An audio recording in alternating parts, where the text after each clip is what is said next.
Tommy Hobby, muss ich sagen, zum Anfang hat sie grinst und naja, nach dem Motto, die haben schon anders nichts zu tun, so ungefähr. Ne? So würde das damals. Wie das angefangen hat, und zwar wirklich schwer krank. Ich habe Leberkrebs und das habe ich überstanden.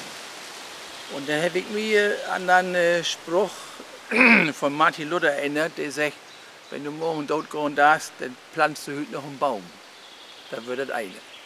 Und der zweite war, ich würde damals, als das passieren day, da würde ich ungefähr 56 und dann konnte ich an den 4 Fingern ausrechnen, da ich das in ein paar Jahren in Rente gehen oder in Pension. Und ich habe mir gedacht, ja, wie kannst du die Zeit als Pensionär sinnvoll ausfüllen? Und so füllen wir in Donnerwetter. Waldwirtschaft hätte ich immer gut gefallen. Und so Lebetten habt die Kinder auch damals gesagt, ja Papa, wenn du dazu Lust hast, dann mach das mal noch. Das Motto wird dann so. Und dann habe ich angefangen, Baum, 96 zu planten, die erste Plack. Und das ist ein Plack hier 2 Jahre löder.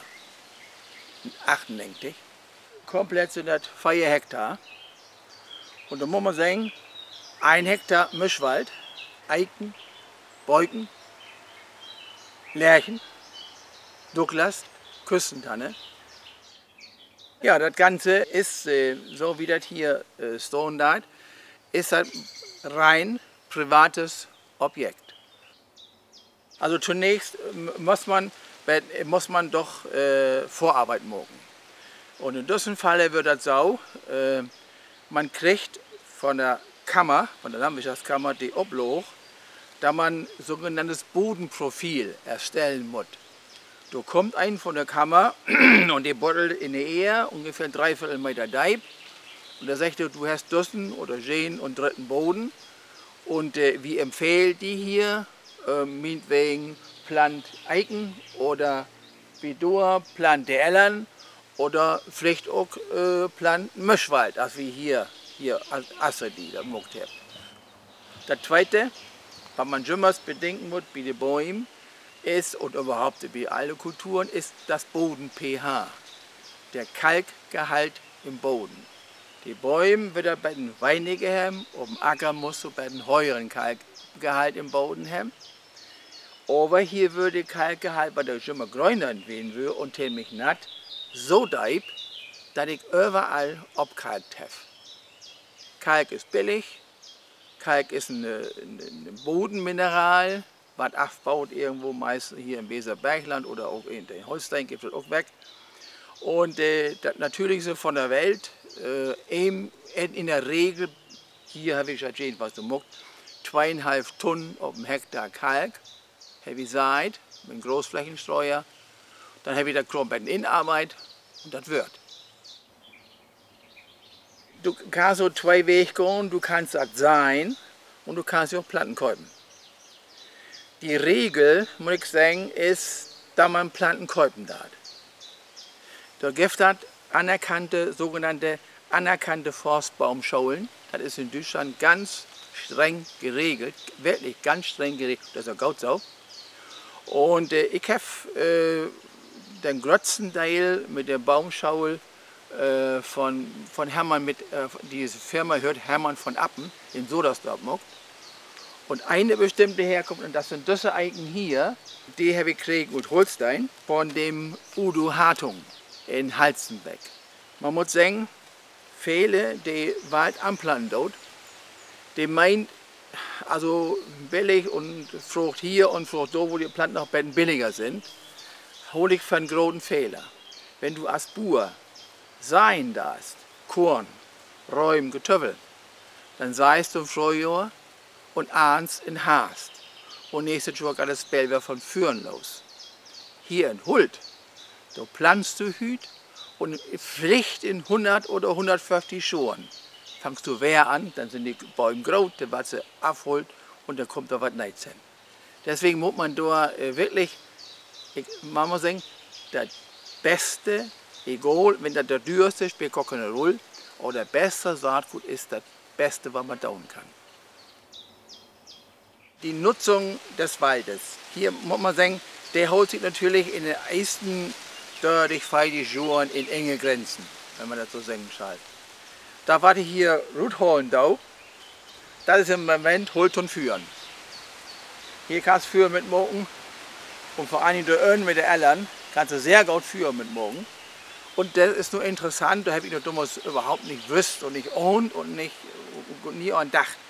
Das Führholz sogar Geld kosten darf. Das Führholz, was du meist besser los als Bauholz. Letztes Jahr haben wir die Konjunktur wird ziemlich flau. Und da würde Bauholzmarkt, der liegt total am Boden. Die Holzburen sind immer richtig grauen, die grauen Wälder haben, die können kaum Holz verkaufen. Egal was wäre. Aber Führholz irgendwie verrückt. Und Führholz, was Jimmermeier sagt, und ich habe den Eindruck, dass im Moment Führholz, das ist der Runner und den was du überall los. Nummer 1. Das zweite ist natürlich auf jeden Fall die Umweltwirkung. Da muss man ganz deutlich sagen, das Gift für den Boden, für unsere Ehe, für das Grundwasser, gibt es nichts Besseres als den Laufwald. Die Wirkung für die Grundwasserproduktion und überhaupt für die Grundwasserqualität, da muss man sagen, ist das Holz das Beste, was man sich vorstellen kann. Das ist einfach so. So, und ansonsten muss ich sagen, ich habe geplant. Und meine Urenkelpflicht, die konnte das mal ahnen. So muss man da wieder kalkulieren. Der Gesundheitszustand von die deutschen Wälder, der hätte sich insgesamt, der letzte, muss man so sagen, die letzte 10 Jahre bessert. Das ist erstmal eine wichtige Erkenntnis für weg. Das hängt auch vor allen Dingen mit der DDR, die hat schon nur gegeben, mit diesen vielen Fabriken, die sie da haben, ohne Filter und so weiter und so fort.